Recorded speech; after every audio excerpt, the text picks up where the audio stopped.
ஆண்டவராகிய இயேசு கிறிஸ்துவின் நாமத்தினாலே உங்களுக்கு என் அன்பின் வாழ்த்துக்கள். தேவ சமாதானம் உங்களுடைய இருதயங்களையும் சிந்தைகளையும் ஆளுகை செய்யட்டும். சாத்தானுடைய தந்திரங்கள் என்கிற தலைப்பில் கர்த்தருடைய வார்த்தையை நாம் தியானித்து கொண்டிருக்கிறோம். கடந்த வாரத்தில் 2 கொரிந்தியர் 2ஆம் அதிகாரம் 11வது வசனத்தை உங்களுக்கு நான் சுட்டி காண்பித்து சாத்தானுடைய தந்திரங்கள் என்கிற தலைப்பில் கர்த்தருடைய வார்த்தையில் ஒரு பகுதியை தியானித்தோம். அல்லேலூயா. சாத்தான் சிலர் நினைக்கிறது போல 2 கொம்பை வைத்துவிட்டு, கோர பற்களை வைத்துவிட்டு, அகோரமான முகத்தை வைத்துவிட்டு உங்களை வஞ்சிப்பதற்கு, உங்களை ஏமாற்றுவதற்கு, தன்னுடைய தந்திரத்தினாலே உங்களை விழ செய்வதற்கு வரமாட்டான். சில வேளைகளிலே அவன் வெண்வஸ்திரம் தரித்திருக்கிற கள்ள தீர்க்கதரிசிகள், கள்ள போதகர்கள் ரூபம் எடுத்து, அதை தான் கடந்த வாரத்தில் நான் உங்களுக்கு தெளிவா சொன்னேன். அவங்க எல்லாம் யாரா? சாத்தானுடைய ஊழியக்காரர்களாயிருக்கிறார்கள். எப்படி கர்த்தருடைய ஊழியக்காரர்கள் அப்போஸ்தலர்களாயிருக்கிறார்களோ, எப்படி தீர்க்கதரிசிகளாயிருக்கிறார்களோ, ஊழியக்காரர்களாயிருக்கிறார்களோ, அதே போல சாத்தான் தன்னுடையதான தந்திரத்தினாலே மற்றவர்களை வஞ்சிக்கும்படி, தெரிந்து கொள்ளப்பட்டவர்களிலும் சிலரை எப்படியாகிலும் வஞ்சிக்கும்படி என்ன பண்ணுகிறான்? அவர்களை தன்னுடைய ஊழியக்காரர்களாக கரங்களே வைத்து பாவிக்கிறான். அப்படி ஊழியக்காரர்கள் என்கிற வேஷம் தரித்து கொண்டு அவர்கள் வரலாம். விசுவாசிகள் என்கிறதான வேஷம் தரித்து கொண்டு உங்களுக்கு நல்ல ஆலோசனை கொடுக்கிறவர்கள் போல உங்களிடத்திலே வரலாம். உறவுகள் என்கிற வேஷம் தரித்து கொண்டு நான் என்ன சொன்னாலும் அவர்கள் கேட்பார்கள் என்கிற சில உறவுகள் உண்டு. என் வார்த்தையை தட்டமாட்டார்கள் என்கிற சில உறவுகள் உண்டு. அப்படிப்பட்ட உறவுகளை உங்களை வஞ்சிக்கும்படியாக தந்திரமாய் தன்னுடைய கரங்களிலே எடுத்து அவன் உங்களிடத்திலே அனுப்பலாம். அல்லேலூயா.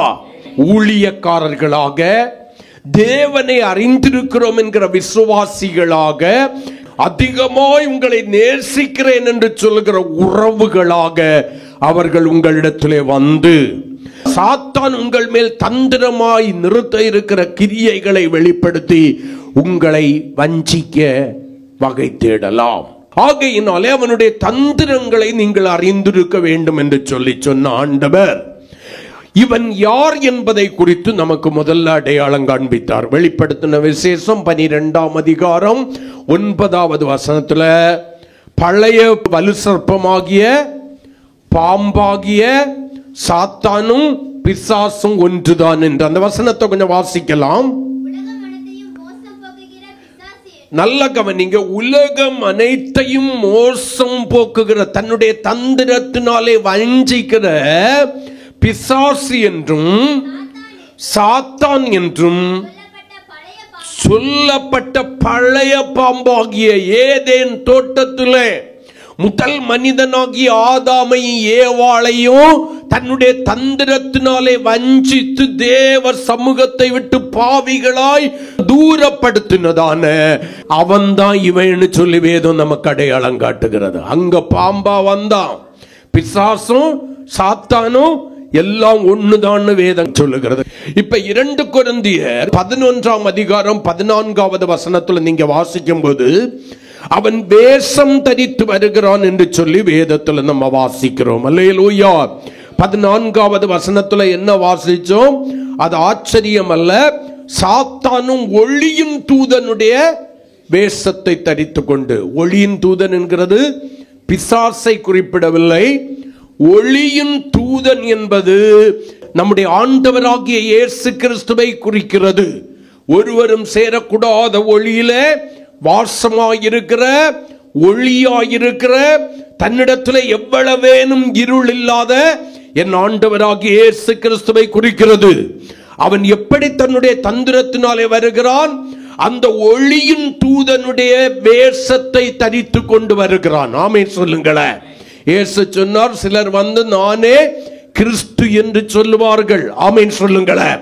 அதுக்கு கீழே 15, 13 ஆகிய வசனங்களை உங்களுக்கு சுட்டி காண்பித்து, அவனுடைய ஊழியக்காரரும் நீதியின் ஊழியக்காரரை போல வேஷத்தை தரித்து கொண்டு, அது ஆச்சரியம் அல்ல, அவர்கள் முடிவு அவர்கள் கிரியைகளுக்கு தக்கதாக இருக்கும்னு சொல்லிக்கிட்டு 13வது வசனத்தில் அப்படிப்பட்டவர்கள் கள்ளப்போஸ்தலர்கள், கபடமுள்ள வேலையாட்கள், கிறிஸ்துவனுடைய அப்போஸ்தலரின் வேஷத்தை தரித்து கொண்டவர்களாக இருக்கிறார்கள் என்று சொல்லி வேதம் நமக்கு வேஷம் தரித்து வருகிறவன், வேஷம் தரிக்கப்பட்ட மனுஷர்களை நம்மிடத்திற்கு அனுப்புகிறவன், தன்னுடைய தந்திரத்தினாலே நம்மை வஞ்சிக்கும்படிக்கு என்று சொல்லி சில காரியங்களை நம்ம தியானிச்சு முடிச்சோம். அல்லேலூயா. இன்னைக்கு இவனுடைய தந்திரங்களை ஜெயிக்க வேண்டுமே ஆனால் அவனுடைய தந்திரங்கள் என்ன என்பது நம்ம புரிந்து கொள்ள வேண்டும். அவனுடைய தந்திரங்கள் என்ன என்பதை சரியாய் அடையாளம் காணாத பட்சத்தில் அவனில் நம்ம ஜெயிக்க முடியாது. அப்ப அவனுடைய தந்திரங்களை ஜெயித்து வஞ்சக வலையிலே விழுந்து விடாதபடிக்கு முடிவு பரியந்த நிலை நின்று ரட்சிக்கப்படுகிற தேவனுடைய பிள்ளைகளாய் இருக்க வேண்டுமே ஆனால் நீங்கள் அடையாளம் காண வேண்டிய அவனுடைய தந்திரங்கள் என்ன? வேத புஸ்தகத்திலே அநேக காரியங்கள் உண்டு. மிகவும் முக்கியமான சில காரியங்களை நான் உங்களோடு கூட பகிர்ந்து கொள்ளும்படி வாஞ்சிக்கிறேன். ஒன்று, சாத்தானுடைய முதல் தந்திரம் என்னன்னு கேட்டீங்கன்னா, தேவ பிள்ளைகளுடைய மனக்கண்களை குருடாக்குகிறவன். மன கண்கள் பிரகாசமாயிருந்தால்தான் அவனுடைய தந்திரத்தை நீ அடையாளம் காண முடியும். அவன் உன்னை வஞ்சிக்காதபடிக்கு, அவனுடைய வஞ்சக வலையிலே நீ சிக்குண்டு விழுந்து போகாதபடிக்கு கிருபையினாலே உன்னை காத்துக்கொள்ள முடியும். ஆகையினால முதலாவது உன்னுடைய வெளிப்புற கண்ணை அல்ல அவன் தொடுவது, பிரகாசமாயிருக்கிற நன்மை தீமை இன்னதென்று உனக்கு அடையாளம் காட்டுகிறதான மனக்கண்களை அவன் குருடாக்குகிறான். 2 கொரிந்தியர் 4ஆம் அதிகாரம் 4வது வசனத்தை வாசிங்க. தேவனுடைய சாயலாயிருக்கிற கிறிஸ்துவின் மகிமையான சுவிசேஷத்தின் ஒளி அவ்விசுவாசிகளாகிய அவர்களுக்கு பிரகாசமாயிராதபடிக்கு இப்பிரபஞ்சத்தின் தேவனானவன் அவர்களுடைய மனதை குருடாக்கினான். அல்லேலூயா. அங்கே சாத்தானுக்கு ஒரு பெயர் கொடுக்கப்பட்டிருக்கிறது. என்ன? இப்பிரபஞ்சத்தின் தேவனானவன். இப்பிரபஞ்சம் என்பது எதை குறிக்கிறது? உலகத்தை குறிக்கிறது. வேதமும் அதை ஒத்துக்கொள்கிறது. உலகம் முழுவதும் யாருக்குள்ளால கிடக்கிறது? பொல்லாங்கனுக்குள் கிடக்கிறது. இயேசு கிறிஸ்து கிட்ட சாத்தான் பொய் சொல்லல. இது முழுவதும் எனக்கு கொடுக்கப்பட்டிருக்கிறது, சாஸ்திராங்கமாய் விழுந்து என்னை பணிந்து கொண்டால் இந்த உலகத்தின் சகல மகிமையும் உமக்கு கொடுக்கிறேன்னு சொன்னது பொய் அல்ல. காரணம், சாத்தானுடைய வார்த்தைக்கு எப்ப ஏவாள் செவிசாய்த்து விலக்கி வைக்கப்பட்ட கனியை புசித்து தேவ சாயலை இழந்து பாவ சாயலாய் மாறினார்களோ அப்பொழுது உலகமும் அதன் மகிமை யாருக்கு சொந்தமாய் மாறிட்டு? சாத்தானுக்கு சொந்தமாய் மாறிட்டு. அதை விற்று போட்டார்கள் என்று நான் சொல்லுவேன். விலக்கி வைக்கப்பட்ட கனியை புசிப்பதற்கு ஏதுவாக அவனுடைய தந்திரத்தை புரிந்து கொள்ளாதபடி, அறிந்து கொள்ளாதபடிக்கு பகலின் குளிர்ச்சியான வேளையிலே அனுதினமும் தேவனோடு கூட தோட்டத்திலே உலாவிக் கொண்டிருந்த, தேவனோடு கூட சம்பாஷித்துக் கொண்டிருந்த ஆதாமும் ஏவாளும் வஞ்சிக்கப்பட்டதை வேதம் நமக்கு அடையாளம் காட்டுகிறது. அருமையான தேவனுடைய பிள்ளையே, இவனுடைய முதல் தந்திரம் என்ன தெரியுமா? இந்த சுவிசேஷம் என்றால் இயேசுவை குறிக்கிறது. சுவிசேஷம் என்றால் என்ன? இயேசு நம்மை பிரகாசிப்பிக்க செய்கிற, வேதம் சொல்கிற உலகத்திலே வந்து எந்த மனுஷனையும் பிரகாசிப்பிக்கிற மெய்யான ஒளியே அந்த ஒளி. அந்த ஒளி இயேசு. யோவான் 1:9 வாசிக்கிறோம். அல்லேலூயா. அந்த ஒளியாகிய சுவிசேஷம் நமக்குள்ளே பிரவேசிக்க கூடாதபடிக்கு, நமக்குள்ளாயிருக்கிற பாவம் என்கிற அசுத்தம் என்கிற இருளை, அவிசுவாசம் என்கிற இருளை, கர்த்தருக்கு பிரியமில்லாத இருளை நமக்கு அது அடையாளம் காட்டி விடாதபடி நாம் அவைகளை உணர்ந்து ஒத்துக்கொண்டு அறிக்கையிட்டு விட்டு விலகி மனம் திரும்பி குணப்படாதபடிக்கு அவன் நம்முடைய மனக்கண்களை என்ன பண்றான்? குருடாக்கி போடுறான். தேவனுடைய சுவிசேஷத்தின் ஒளியாகிய மகிமையை, கிறிஸ்துவினுடைய சுவிசேஷத்தின் வல்லமையிலிருந்து வருகிற அந்த மகிமையை உணராதபடிக்கு அவன் நமக்கு கிரியை நடப்பித்துக் கொண்டிருக்கிறான். அருமையான தேவனுடைய பிள்ளையே, சிலரை பார்த்து நீங்க சொல்லுவீங்க, இவ்வளவு நாளா சபைக்கு வர்றாங்க, ஒரு மாற்றமும் இல்லை. ஆனால் அவர்கள் என்ன செய்கிறார்கள்? அவர்களுடைய வாழ்க்கையை மாற்றுகிற, புதிதாக்குகிற சுவிசேஷத்தின் மகிமை, சுவிசேஷத்தின் வல்லமை அவர்களுக்குள்ளே பிரவேசிக்க கூடாதபடிக்கு சாத்தானுடைய தந்திரத்திற்கு உட்பட்டு இப்பிரபஞ்சத்தின் தேவன் என்று அடையாளம் காட்டப்படுகிற அவனாலே மனக்கண்கள் குருடாக்கப்பட்டவர்களாய், கண்கள் செருகி போன குருடர்களாய் இருக்கிறார்கள். ஆமென். அவர்களுக்கு வெளிச்சத்தை குறித்து கவலை இல்லை. உள்ளே முழுவதும் இருளாயிருந்தாலும் இதுதான் வாழ்க்கை என்று சொல்லி நினைக்கிறார்கள். ஒரு மனுஷனுக்குள்ளால வெளிச்சம் இருக்கிறதா இல்லை இருள் இருக்கிறதா என்பதை எளிதாய் அவர்கள் கண்டு கொள்ளலாம். மரண பயம் என்கிற ஒன்றுக்கு அவர்கள் அடிமைப்பட்டு கிடக்கிறார்களே, ஆனால் அவர்களுக்குள்ளா என்ன இருக்கிறது? அந்த இருள், குருடாக்கப்பட்ட மனக்கண்கள் இருக்கிறது. அதே போல எந்த சூழ்நிலையிலும் சில காரியங்களை கேட்டாலும் அதை புரிந்து கொண்டு விட்டு விலகாத ஒரு இருதய கடினம், ஒரு இருதய கடினம். தேவனுடைய சுவிசேஷத்திற்கு விரோதமாக இருதயத்தை கடினப்படுத்துகிற ஒரு அனுபவம் எந்த தேவனுடைய பிள்ளையினிடத்தில் இருக்கிறதோ அவர்களுடையதான மனக்கண்கள் குருடாக்கப்பட்டிருக்கிறது. எவ்வளவுதான் சபையில வந்து வசனங்களை கேட்டாலும், கர்த்தரை ஆராதித்தாலும், சிலரையும் சில காரியங்களையும் விட்டு விலகுவதற்குரியதான உணர்வு அவர்களுக்குள்ளால இல்லைன்னா அவர்களுடைய மனக்கண்கள் எதுவாய் இருக்கிறது? குருடாக்கப்பட்டிருக்கிறது. ஆகையினால அது எதுவாய் மாறுகிறது? பயமாய் மாறுகிறது, சமாதானத்தை இழக்க செய்கிறது, சந்தோஷத்தை இழக்க செய்கிறது. ஆமென் சொல்லுங்களேன். இப்படி அநேக காரியங்களை சொல்லிக் கொண்டு போகலாம். பயம் இருக்கிற இடத்துல மனக்கண்கள் குருடாகி போய் என்னவாயிருக்கு? இருளாயிருக்கிறது. எந்த ரட்சிக்கப்பட்ட தேவனுடைய பிள்ளைக்குள்ளால தேவ சமாதானம் இல்லாம இருதயம் கலக்கமும் குழப்பமுமாய் இருக்கிறதோ அவர்களுடைய மனக்கண்கள் குருடாக்கப்பட்டிருக்கிறபடியினால சரீரம் இருளாயிருக்கிறது. எந்த ரட்சிக்கப்பட்டேன் என்று சொல்கிற தேவனுடைய பிள்ளைக்குள்ளால கிறிஸ்து கொடுத்த ரட்சிப்பின் சந்தோஷம் இல்லையோ அவர்களுடைய மனக்கண்கள் குருடாக்கப்பட்டிருக்கிறது. ஆகையினால இயேசு மத்தியில சொன்னது போல அவர்களுடைய சரீரம் முழுவதும் எதுவாயிருக்கிறது? இருளாயிருக்கிறது. ஆகையினால இருளுக்கும் வெளிச்சத்திற்கும் வித்தியாசம் தெரியாதவர்களாய் மாறி போகிறார்கள். இருதய கடினம் இருதயத்தை உடனவற்றதாய் மாற்றிவிட்டது. மனக்கண்கள் ஏற்கனவே அவனாலே குருடாக்கப்பட்டு விட்டது. அவனுடைய தந்திரங்களுக்கு இடம் கொடுத்து விட்டோம். அவன் இப்பொழுது தன்னுடைய தந்திரமான வஞ்சக வலையிலே நம்மை வீழ்த்தி விட்டான். இனி ஒருபோதும் உன்னுடைய மனக்கண்கள் திறக்க கூடாதபடிக்கு உன்னை காத்துக் கொள்வதுதான் அவனுடைய வேலையா இருக்கிறது. ஏன்னா திறக்கப்பட்டுச்சுன்னா நீ யாரா மாறிடுவ? தேவ சித்தம் செய்கிறவனாய் மாறிடுவ. பரலோகத்தை குறித்ததான தேடுதல் உனக்குள்ளால உருவாயிரும்.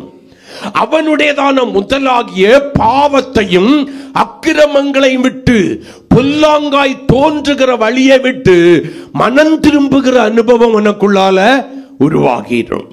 அவன் என்ன சொல்லுவான் தெரியுமா? நீ சரி பாரு, அவனை பார்க்கல நீ பரவாயில்லை, இவனை பார்க்கலும் பரவாயில்லை, இவளை பார்க்கலும் பரவாயில்லை, அவளை பார்க்கலும் பரவாயில்லை என்று சொல்லி மற்றவர்களுக்கு ஒப்பிட்டு நம்மை பார்க்க வைத்து நம்மை கொண்டே நம்மை அளக்க வைத்து தன்னுடைய தந்திரத்தினாலே நம்மை வஞ்சிக்கிறான். கடைசி வரைக்கும் உணர்வு என்கிற ஒன்று நமக்குள்ளாய் ஏற்படாதபடிக்கு அவன் காத்துக்கொள்கிறான். யாராவது நம்முடைய குறைய குறித்து சொல்லிட்டாங்கன்னா நமக்கு எரிச்சலும் கோபமும் வரும். சிலரிடத்திலே அதை வெளிப்படையாக அடையாளம் காட்டி விடுவோம், சிலரிடத்திலே அதை அடையாளம் காட்டாமல் போய்விடுவோம். அது அந்த மனிதனையும் மனுஷியையும் பொறுத்து.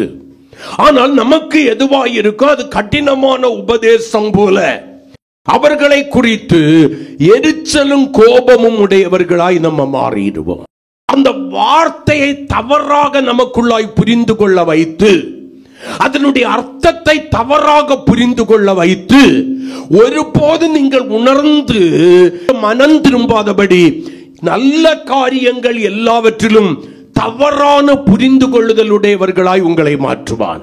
அதான் ஏற்கனவே சொன்னேன், நன்மை எது தீமை எது என்கிற வித்தியாசம் தெரியாதபடி, பாவத்திற்கும் பரிசுத்தத்திற்கும் உள்ள வித்தியாசம் தெரியாதபடி எல்லாம் ஒன்றுதான் என்று வாழ ஆரம்பிப்போம்.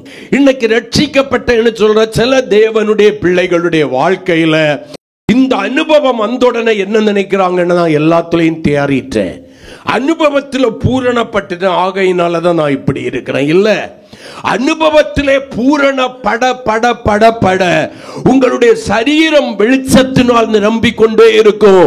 புறம்பான மனிதன் நாளுக்கு நாள் அழிந்து உள்ளான மனுஷன் உங்களிலே கிறிஸ்து பலனடைந்து புதிதாய் வளர்ந்து பெருகும் போது கிறிஸ்துவின் ஆக்கிரமித்தல் உங்களுக்குள்ளாய் உருவாகிறதான வேளையில் அவருடைய மகிமையின் சாயல் உங்களுக்குள்ளாய் வெளிப்பட ஆரம்பிக்கும். அல்லேலூயா.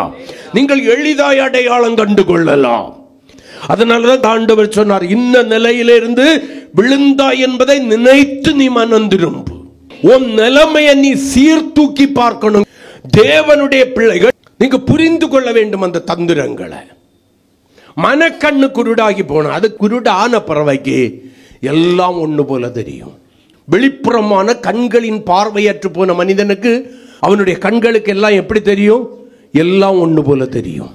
அவனாவது தன்னுடைய கரத்திலே இருக்கிற ஒரு கோலை வைத்து எங்கே பள்ளம் இருக்கிறது, எங்கே மேடு இருக்கிறது, எங்கே கரடு முரடுகள் இருக்கிறது என்பதை எளிதிலே அடையாளம் கண்டு கொண்டு தன்னுடைய பாதைகளை என்ன பண்ணுவான்? மாற்றிக்கொள்வான்.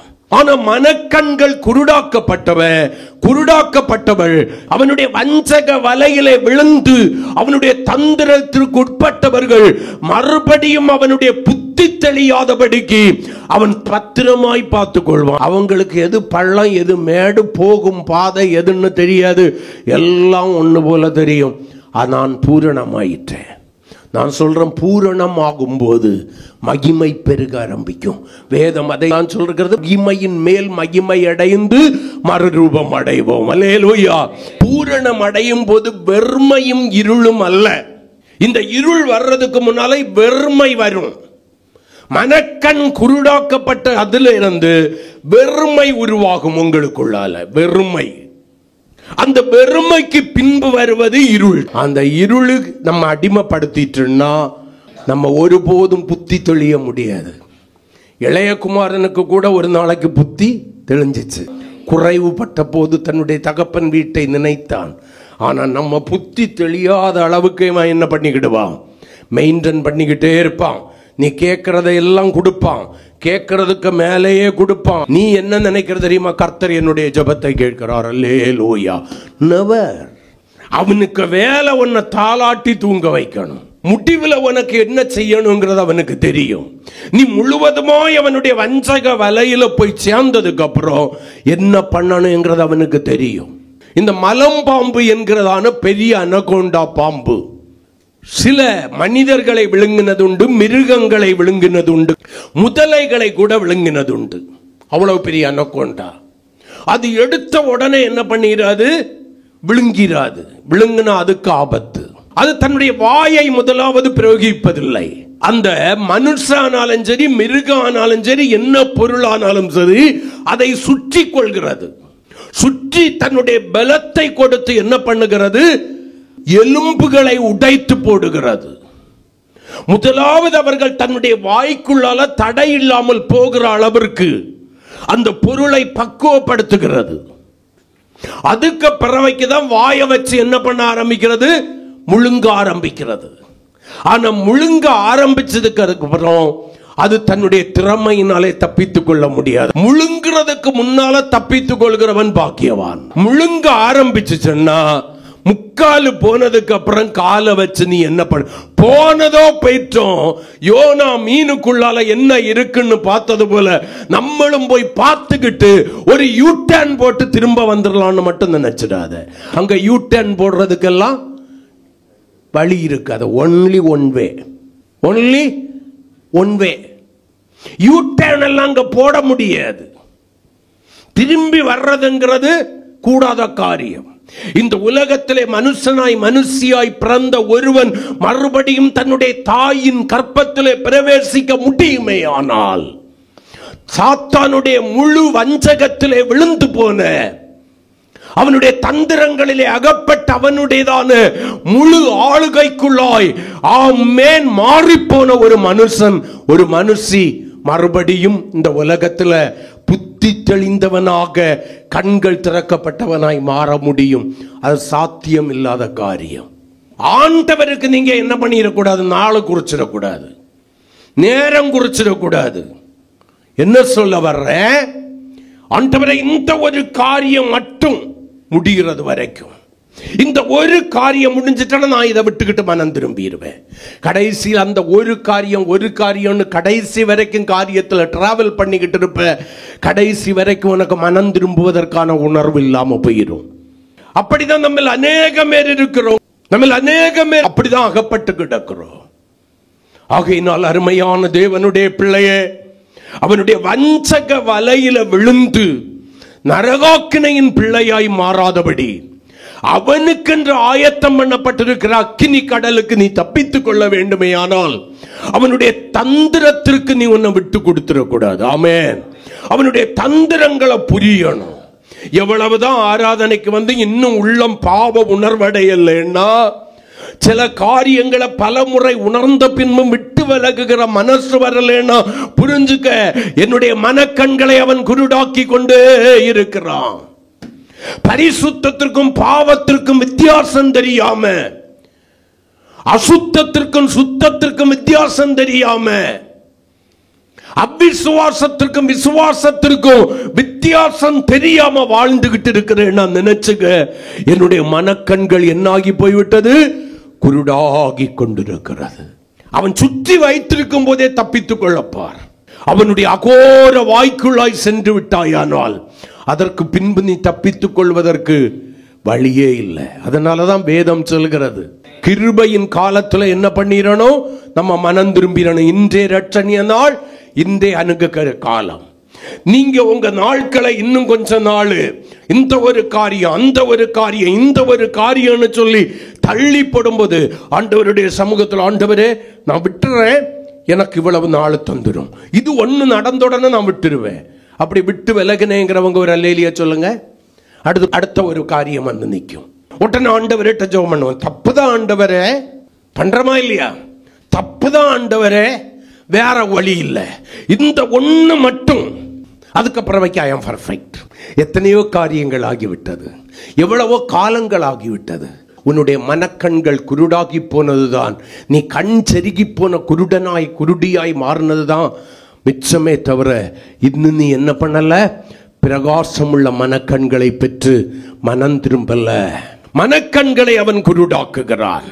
லூக்கா எழுதின சுவிசேஷம் 8ஆம் அதிகாரத்தை திருப்புங்க, அதனுடைய 5வது வசனத்தை கொஞ்சம் வாசிங்க. விதைக்கிறவன் ஒருவன் விதையை விதைக்க புறப்பட்டான்.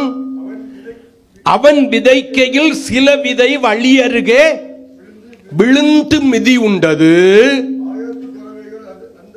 ஆகாயத்து பறவைகள் வந்து அந்த வழி அருகே விழுந்ததான விதையை பட்சித்து போட்டது. என்ன பண்ணிட்டு? பட்சித்து போட்டது. பட்சண என்றால் என்ன? சாப்பிட்டு முழுங்கி விட்டது. விதை என்றால் என்ன? கர்த்தருடைய வசனம். விதைக்கிறவர் யாரு? கர்த்தராகிய இயேசு. நிலம் யாரு? நம்முடைய இருதயம். வேதம் தெளிவாய் நமக்கு கற்றுக் கொடுக்கிறது. இது மறைப்பொருள் அல்ல, வெளிப்படுத்தப்பட்ட ஒரு சத்தியம். ஆகாயத்து பறவை யாரா? பிசாஸ் என்றும் சாத்தான் என்றும் வலு சர்ப்பம் என்றும் நீங்கள் கண்டிருக்கிற அந்த சாத்தான் அல்லது பிசாசு. கரங்களை உயர்த்தி ஒரு அல்லேலூயா சொல்லுவோமா? 12வது வசனத்துக்கு வாங்க. இந்த வசனத்தினுடையதான கருத்தை, வெளிப்பாடை கர்த்தர் அங்கே சொல்லுகிறார். வழி அருகே விதைக்கப்பட்டவர்கள் வசனத்தை கேட்கிறவர்களாயிருக்கிறார்கள். 5வது வசனத்தில் சொல்லப்பட்ட வழியருகான நிலம், வழியருகே விதைக்கப்பட்டவர்கள் யாராயிருக்கிறாங்க? சபைக்கு வர்றாங்க, வசனத்தை கேட்கிறவர்களாக இருக்கிறார்கள். கேட்காதவங்க இல்ல, கேட்கிறார்கள்.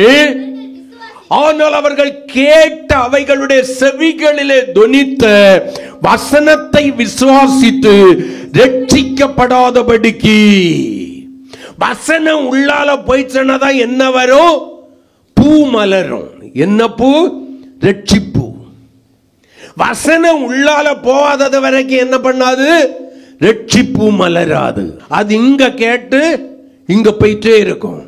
Input output. அது எங்க போகணும்? உள்ளால போய் ஸ்டோரேஜ் ஆகணும்.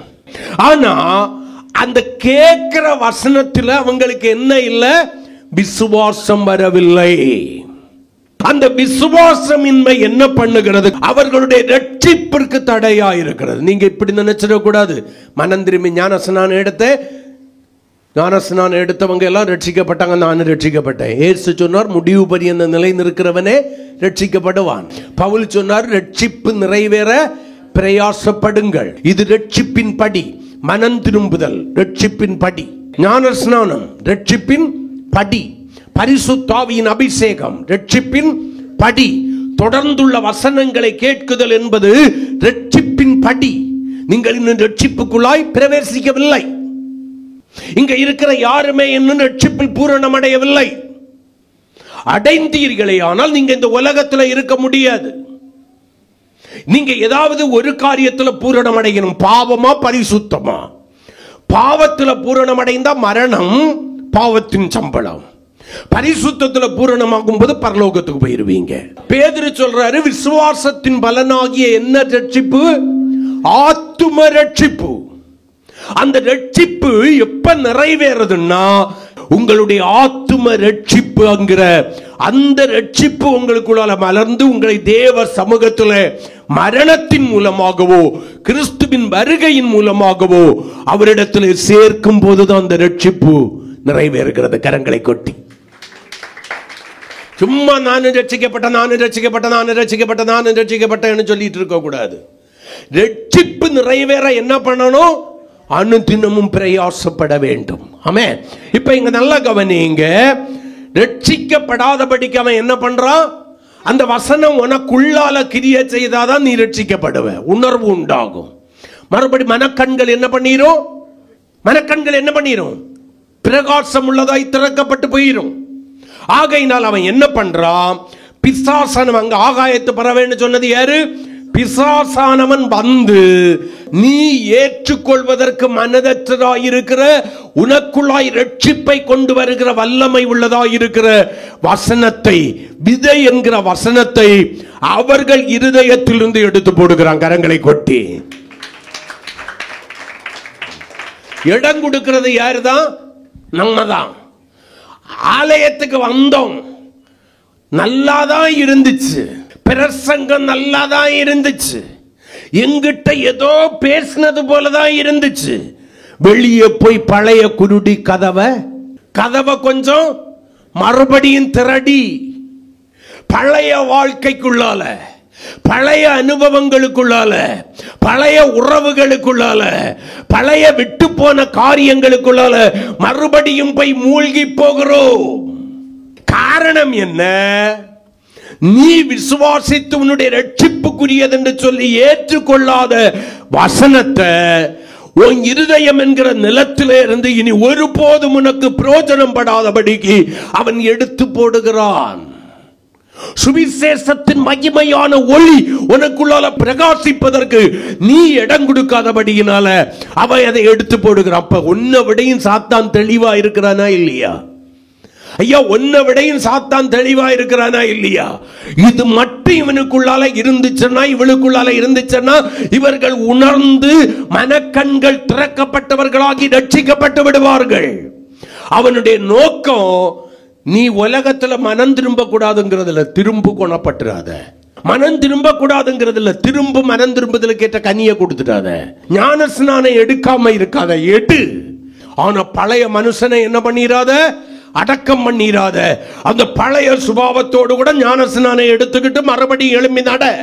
அதே பாரம்பரியத்தை விட்டுறாத, அதே பழக்க வழக்கங்களை விட்டுறாத, அந்த சில உறவுகளை, உன்னை கிட்டற பண்ணுகிற உறவுகளை விட்டுறாத, சில சுபாவங்களை விட்டுறாத. வேணும்னா கூட்டிக்க, குறைச்சிடாத. இன்னைக்கு சிலர் பிரசங்கிக்கிறதை போல ஞானஸ்நானம் எடுத்துட்டியா, நீ என்ன செய்தாலும் கர்த்தர் கணக்கில் எடுக்க மாட்டார். செய்துகிட்டே இரு, கர்த்தர் உன்னை மன்னிப்பார். பைபிள்ல எங்கேயாவது இருக்கா? நீங்க படிச்ச பைபிள்ல இருக்கா? ஐயா, நானும் பலமுறை வாசிச்சு பார்த்துட்டேன் ஐயா. அவனை புதுப்பிக்கிறது கூடாத காரியம்னு தான் என் பைபிள் சொல்லுது. நீ என்ன வேணுமென்னலாம் செய்யலாம், எந்த பாவம் செய்தாலும் கர்த்தர் கணக்கில் எடுக்க மாட்டாரு. உனக்கு பரலோகம் கன்ஃபார்ம்னு என்ன நான் படிச்ச பைபிள்ல இல்ல. ஒருவேளை என் பைபிள்ல தான் அந்த பகுதிகள் இல்லையான்னு எனக்கு தெரியல. நான் வேறையும் பைபிளை எடுத்து பார்த்தாச்சு. நீ இதெல்லாம் செய், திருவிருந்து எடு. ஆனா என்ன பண்ணிடாத, எடுத்ததுக்கு அப்புறம் ஒரேடியா பரிசுத்தத்துல பூரணாடாது. மாசம் வைப்பான், மாசம் போய் பாவாரிக்க போடு, மன்னியும் ஆண்டவரே என்ன மன்னியும்னு கேளு. ஒரு முதல கண்ணீரை வடி, மாம்சத்தை புசிச்சு ரத்தத்தை பானம் பண்ணிக்கிட்டு போயிட்டே இருப்பியா? அதை விட்டுக்கிட்டு இது உன்னை நியாயம் தீர்க்கும், இது உன்னை மரணத்துல கொண்டு வந்து சேர்த்துடும், ஆகையினாலே உன்னை நீயே நிதானித்து எடுன்னு சொல்றவனை எல்லாம் நம்பிராதேன்னு சொல்லி உனக்கு தனியா உபதேசம் பண்ணுவான். வசனம் உள்ளால இல்லாதபடியினால, ரட்சிப்பின் வசனம் உனக்குள்ளால கிரியை செய்யாதபடியினால, உன்னுடைய மனக்கண் குருடாகி போனபடியினால, பிரகாசத்தை இழந்து போனபடியினால, எது நன்மை எது தீமை என்கிறதான தெளிவு உனக்குள்ளால இல்லாதபடியினால, எஸ் ரியலி உணர்வு வரும், பாவ உணர்வு. அல்லேலூயா, ஆமே. ஆனா கடைசி வரைக்கும் நீ என்ன பண்ணிராத, விட்டு விலகிறாத. கேட்கும் போது உணர்வு, ஆனா அதுக்கப்புறம் வைக்க என்ன பண்ணிராத, விட்டு விலகிறாத. அதுதான் சாத்தானுடைய தந்திரம். அவன் சும்மா ஒன்றும் வேற இல்லாம மனக்கண்ணை என்ன பண்ணல, குருடாக்கல. நீ தேவனுடைய ராஜ்யத்திற்கு அந்நியனாய் மாற வேண்டும். தான் துரத்தி வெடிக்கப்பட்ட அந்த ராஜ்யத்தில் நீ போயிடக்கூடாது. வேதம் தெளிவா சொல்லுது, பிசாசுக்காக அவனுடைய தூதர்களுக்காகவும் ஆயத்தம் பண்ணப்பட்ட அக்கினி கடலிலே பங்கடைவார்கள். யாரு? பிரகாசம் உள்ள மனக்கண்களை குருடாக்கி கொண்டவர்கள். ரட்சிப்பின் சுவிசேஷத்திற்கு தன்னுடையதான இருதயத்தை திறந்து கொடுத்து, அந்த ரட்சிப்பின் சுவிசேஷத்தின் மகத்துவத்தையும் மகிமையும் உணர்ந்து அதன்படி வாழ தவறினவர். அதனால தான் சிலருக்கு இந்த உபதேசம் என்ன உபதேசமா தெரியும்? கடின உபதேசம். இயேசுக்கு உபதேசமே சிலருக்கு எதுவா தெரிஞ்சிச்சு? கடின உபதேசமாய் தெரிந்ததாமேன்னு சொல்லுங்களேன். அல்லேலூயா, ஆமே. யோவான் விரியன் பாம்பு குட்டிகளேன்னு கூப்பிட்டான். அது அவங்களுக்கு கடினமா தெரியல. தெரிஞ்சாலும் முங்குனா எலும்புனா ரட்சிக்கப்பட்டுலான்னு நினைச்சு முங்க போனான். ஆனா இயேசு சொன்ன நல்ல நன்மைக்கு எதுவான ரட்சிப்பு கேட்டான சுவிசேஷம் அவர்களுக்கு எதுவாய் தெரிந்தது? கடின உபதேசமாய் தெரிந்தது. இன்னைக்கு நிறைய பேர் எங்க லகுவான உபதேசம், நம்முடைய பாவம் உணர்த்தப்படாத உபதேசம். நீ இருக்கிற நிலைமையிலே இரு, அரை நிர்வாணத்தோடு கூட வஸ்திரம் தரித்தாலும் பரவாயில்லை, கர்த்தர் உன்னை ஆசீர்வதிப்பார், கர்த்தர் உன்னை உயர்த்துவார். உன்னுடைய அங்கங்களை மற்றவர்களுக்கு நீ அடையாளம் காட்டினாலும் பரவாயில்லை, கர்த்தர் உன்னை ஆசீர்வதிப்பார், நீ தேவனுடைய ராஜ்யத்திற்கு துணையாவா என்று சொல்லி போதிக்கிற பிரசங்கங்கள் எங்களுக்கு தேவை. நாங்கள் பாவம் செய்தாலும் பரவாயில்லை என்று சொல்லி தட்டி கொடுக்கிற பிரசங்கங்கள் எங்களுக்கு தேவை. இதை விட்டு விடு, உனக்கு நன்மை வரும், தேவ ராஜ்யத்திற்கு அப்பதான் நீ சென்று சேர்வாய் என்கிற வார்த்தைகள் எங்களுக்கு தேவையில்லை. சத்தியம் பிரசங்கிக்கப்படுகிற இடங்களில் ஆட்கள் இல்லை. சத்தியத்தை அநியாயத்தினாலே அடக்கி வைத்து கர்த்தர் உன்னை ஆசீர்வதிக்கிறார், கர்த்தர் உன்னை உயர்த்துகிறார், கர்த்தர் உனக்கு லட்டை தருவார், புட்டை தருவார், ஜாங்கிரியை தருவார், பப்சோடாவை தருவார் என்று சொல்லி பொய்யை கற்பம் தரித்து கள்ள வார்த்தைகளை பிரசங்கிக்கிற அநேகம் இடத்துல கூட்டம் இருக்கு.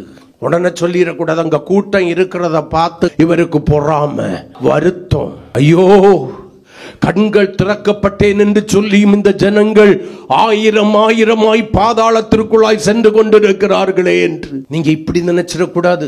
கண் திறக்கப்படாம பாவத்துல வாழ்றவனை தான் தொடர்ந்து அவன் குருடாக்கி வச்சிருக்கிறான்னு நினைச்சிருக்க கூடாது. கண் திறக்கப்பட்டவனுடைய கண்களையும் அவன் மறுபடியும் தேவ சாயலில் பூரணமாக்கப்பட்டதான ஆதாமை ஏவாளந்தே அவன் வஞ்சித்தான் தந்திரத்தினால. கரங்களை கொட்டி பாவம் அறியாதவர்களை தான் வஞ்சித்தான். ஜாக்கிரதை. தேவனோடு கூட அனுதினமும் சம்பாஷித்துக் கொண்டிருந்த தோட்டத்திலே பகலின் குளிர்ச்சியான வேளையில தேவனோடு கூட உலாவிக் கொண்டிருந்த, தேவ சத்தத்தை அனுதினமும் கேட்ட, தேவ பிரசன்னத்தை உணர்ந்த, பிரசன்னத்தையே வஸ்திரமாக கொண்டிருந்த அந்த ஆதாமை ஏவாளை இந்த வஞ்சித்தான். மனக்கண்கள் குருடாகி போயிடுச்சு. எவ்வளவு அழகாண்டவர் சொல்றாரு பாருங்க. பிசாசன் வந்த வசனத்தை அவர்கள் இருதயத்திலிருந்து எடுத்து போட்டுட்டான். இந்த வசனம் உனக்குள்ளால இருந்தாதான் என்னது, நீ ரட்சிக்கப்படுவ. ரட்சிப்பு கேட்ட விசுவாசம் உனக்குள்ளால வந்துடும். ஆத்தும ரட்சிப்புக்கு உன்னை ஆயத்தம் உள்ளவனாய் ஆயத்தம் உள்ளவளாய் மாற்றும். வசனம் இல்லாத ஒரு வாழ்க்கை வாழு. கேளு, என்ன பண்ணிராத, ஸ்டோரேஜ் பண்ணிராத. நீ ஸ்டோரேஜ் பண்ணினாலும் நான் வந்து எடுக்கிறதுக்கு வாய்ப்பு கொடு. ஏன்னா நீ விசுவாசிக்காம மட்டும் இருந்த போது நான் என்ன பண்ணிடுவேன், அதை எடுத்து போடுவேன்.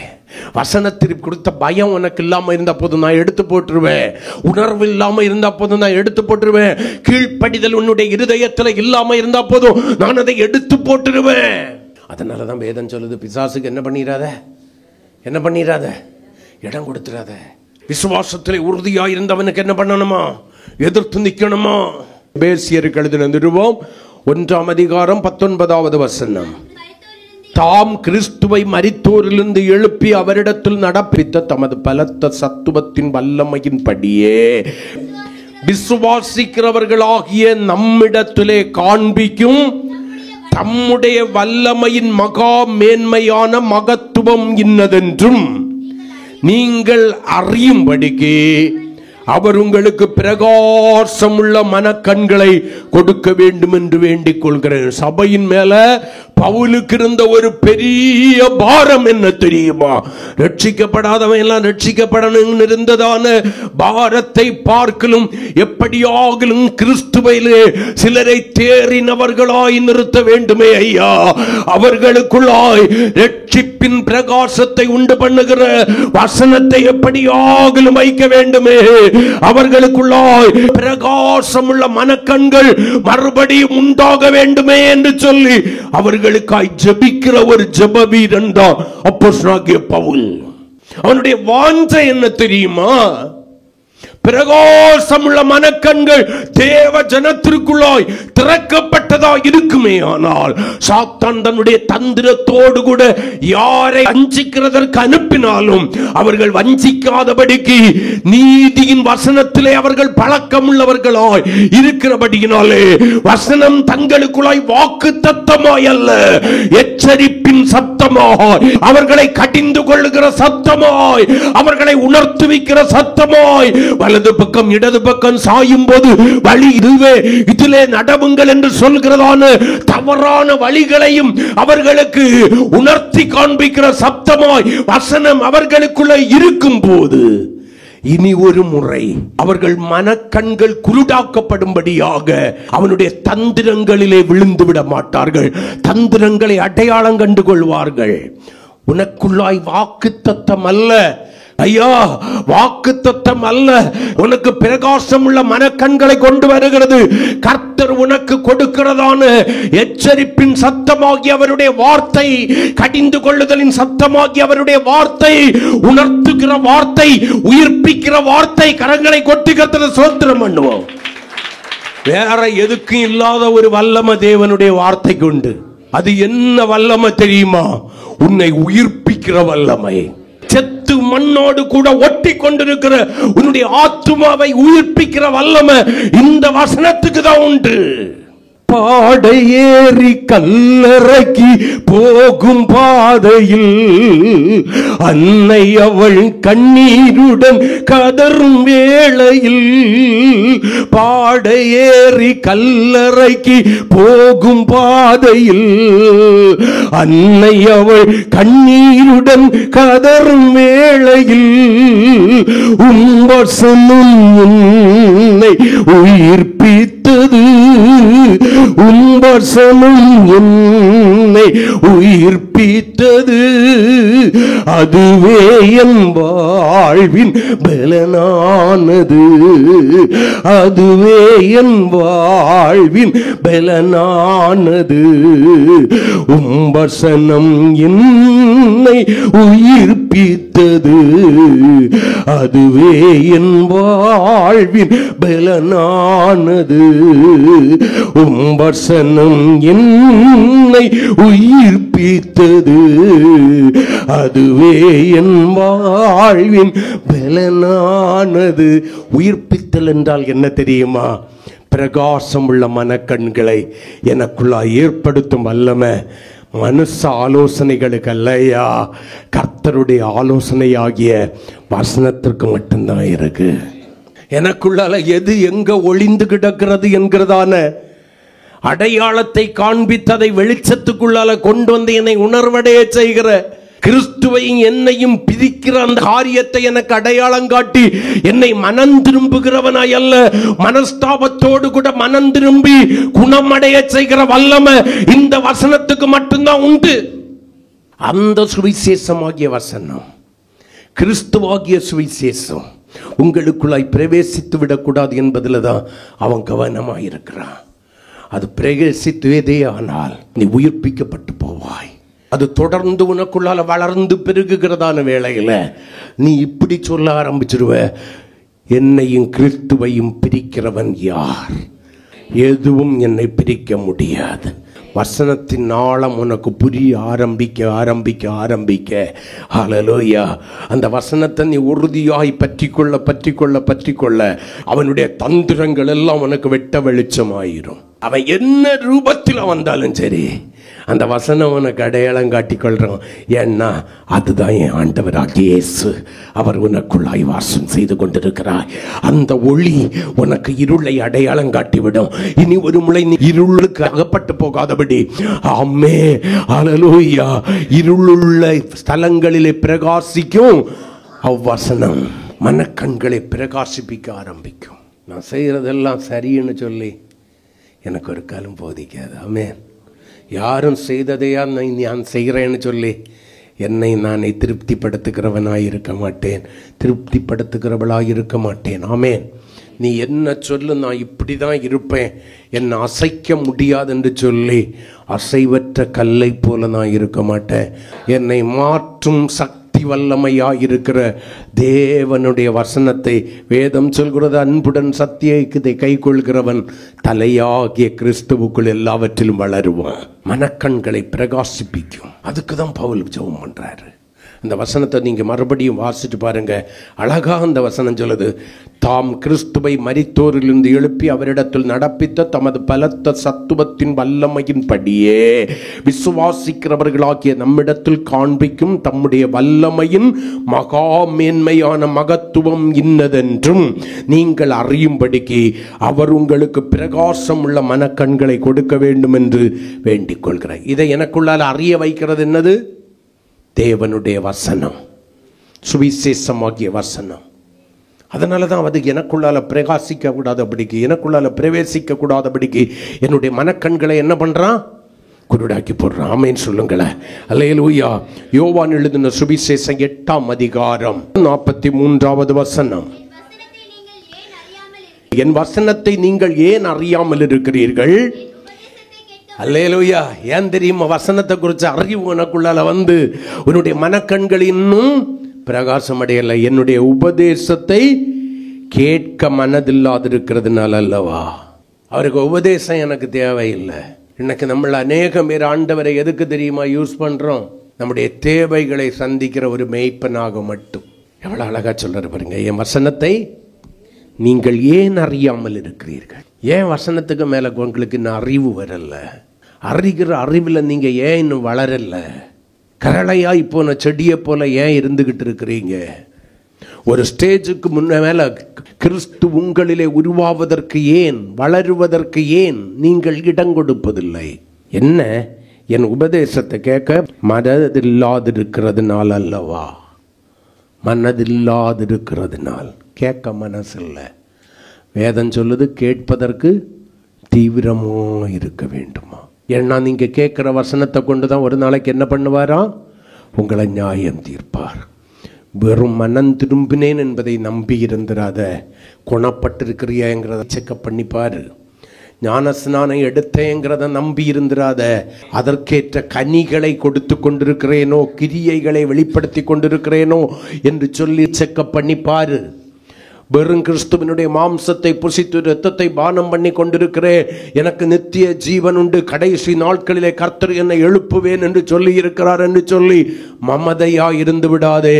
அவருடையதான மாம்சத்தையும் இரத்தத்தையும் குறித்து குற்றமுடையவளாய் இல்லாதபடி உன்னை நீ நிதானித்தறிந்து சீர்படுத்த வேண்டிய காரியங்களை சீர்படுத்தி இனி ஒருபோதும் சீர்கேடு வராதபடிக்கு, விட்டு விலகின காரியங்கள் திரும்ப உன்னை தொடாதபடிக்கு பிரகாசம் உள்ள மனக்கண்களை உடையவளாய், திறக்கப்பட்ட அகக்கண்கள் உடையவளாய், அவனுடைய வஞ்சக வலையிலே விழுந்து விழாதபடிக்கு அந்த பிரகாசத்தை கொடுக்கிறதான சுவிசேஷத்திற்கு நம்முடைய வாழ்க்கை அர்ப்பணிப்போம்.